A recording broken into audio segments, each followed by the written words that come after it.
Well, as I was telling you in my last video, the dome of the church, like the governing body of the United States, they both searched to expand their dominion in two different flanks, both of which are going to help us to understand another parallel of the church that has to do with the election defenders like Berea International, Silem, Saraposos, Kazuki, and the Batallón Cibernético. Because these people, and this kind of people and resources, are represented by the mass media conglomerates and the social media platforms that the governing body of the United States uses to keep all their population in control.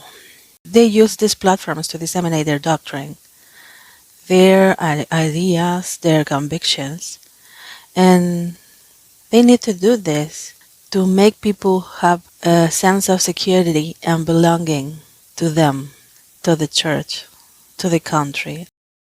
But above all, by fear, they make them feel that they need their protection. And this is because they have all the resources to fund that media, to spread misinformation and lies that comply with their objectives. The main objective of these defenders and influencers is monetary gain. And of course, those who can pay the most have their loyalty. Those who have a wealthy and powerful position, a position that they themselves also want to achieve or to preserve, no matter if that is accomplished by spreading lies. The other flank is their battalions. The battalions are like the US military. Why? Well, because they are deployed all over the world to expand the dome and the governing body of the United States influence and control over the whole world.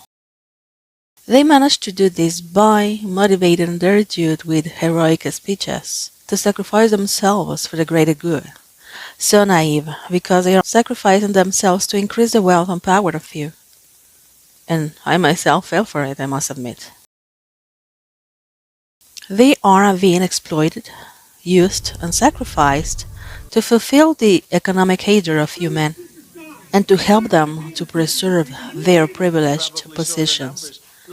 But, as a matter of fact, they are also sent to gain territories and the economic resources of those territories. And that's the main objective. That's why the United States deploy their military, and that is historically proven. So it is not to defend the American people from a menace, nor a danger. Imagine who could dare to menace the United States. Come on. And they know that. Such as in the battalions, the Dome sends the battalions to spread their control through their doctrine and lies and to use them, abuse them, and exploit them also. And to gain more money from those other countries where they are sent to. That's what happened to me, and I'm sure it keeps happening.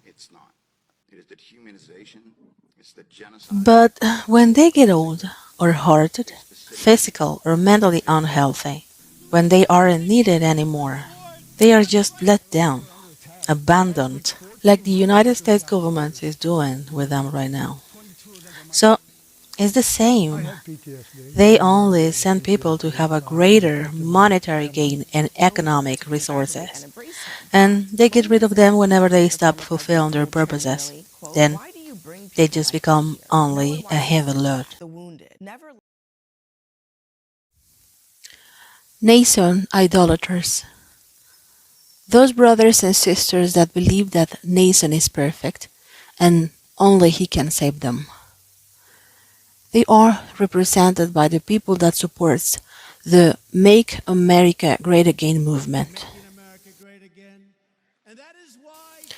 Like a lot of our families that still keep believing in the church and that are part of the cult and are still slaves in their ignorance. Yes, it is tough, but it's the truth. Both of them, MAGAs and nation idolaters, have something in common. Most of them are poorly educated. Thus, they don't have critical thinking nor are able to make difference between the lies and the truth. There are people like that in the United States because the dome, the governing body, knows ignorance fits better their agenda. Uneducated people is easily controlled. That's why their strategy is to do anything possible to avoid funding or providing free professional education to their population. That's why when you come across to the poorest states in the United States, you find higher rates of uneducated people, and that is the people able to fall into fanatism. That's why these people don't allow themselves to broaden their perspectives, nor want to listen other points of view. They have a very closed mindset, and that's why the fanatic behavior thrives, always rejecting every idea that goes against their system of beliefs.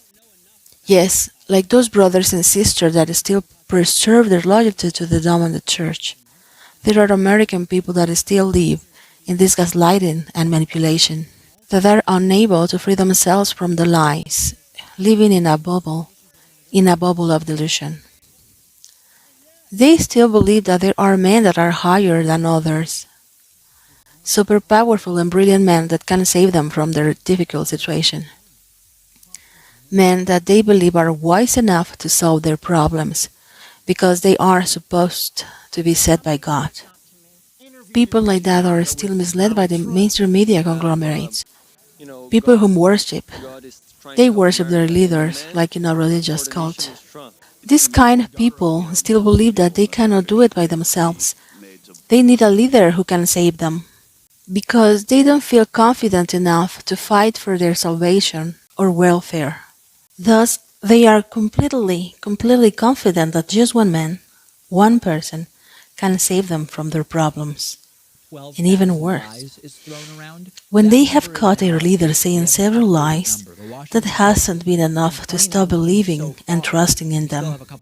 And even if they have heard that their leaders have been found guilty and convicted for several felonies, they don't care. That doesn't make any difference for them. They won't listen to the voice of his victims, nor believe in other information that doesn't come from those platforms validated by their idol. No matter if there are formal judicial procedures against him, nor a formal conviction from a judge for several counts supported with tons of evidence. Stand in the middle of Fifth Avenue and shoot somebody, and I wouldn't lose any voters. This behavior has nothing to do with Christian values, but nevertheless, they keep believing he is the answer of God to their prayers for making America great again. Because that's what this idol have made them to believe through repetitive messages through their defenders and platforms. They didn't learn critical thinking to understand that these idols that they worship won't save them, because they are only using them to gain more power and wealth, to abuse them and exploit them. These people are also convinced by the dome and the governing body that they are superior than the rest of the world because they were chosen by God to be served and rule over others. Thus they underestimate their fellow brothers and sisters in the rest of the world. They underestimate the mankind. But that has nothing to do with the mission of equity of Christ and his gospel. But we couldn't expect less, because they haven't read the gospel, nor the Bible. They leave that heavy burden to their leaders, or someone else. They just want to receive a summary, a biased summary. Thus, they blindly keep trusting in their leaders. If you have parents selecting for the most of certain traits that they value, athleticism or intelligence or prosociality, you're going to see groups completely change in a short number of generations. But bioethicists say there's a risk the technology could be used for discrimination. This type of technique raises all sorts of ethical issues. So we know from the past that people have used this to discriminate, segregate, and even exterminate certain populations. This is the well-known negative eugenics movement. We have to be very careful when we sort of engage in this, use this technology to make sure that we don't, discriminate against big segments of the population.